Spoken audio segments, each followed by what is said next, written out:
Hey folks, so this morning I went to the International Carnivorous Plant Society's convention in Kernersville.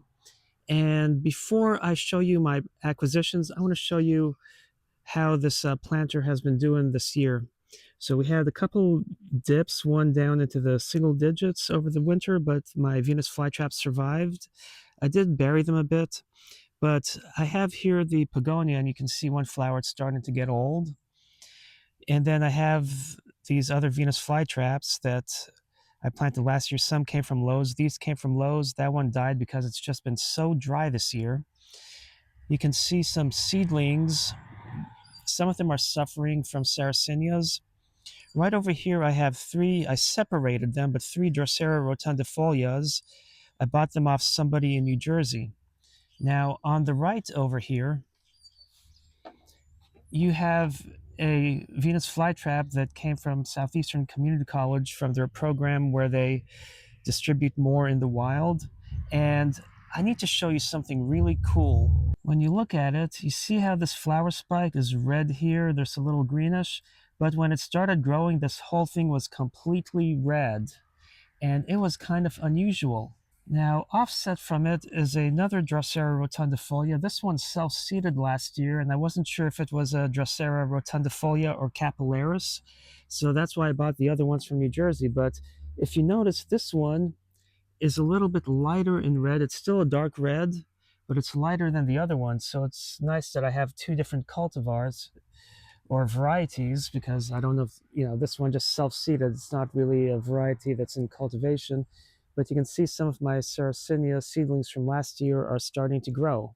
So there were plenty of cool vendors for tropical plants, as well as a lot of carnivorous plants, including some nice rare ones, like I saw a small Nepenthes lowii specimen and a ton of different tropical pitcher plants. There were no Darlingtonia californicas, but my little seedling that I bought last year has been doing really nicely. But these are what I purchased.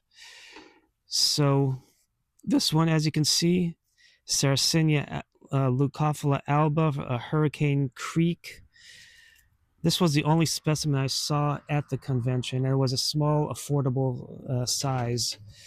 Then this here from someone who specialized in Hoyas, it's a Hoya species Cangerous Splash.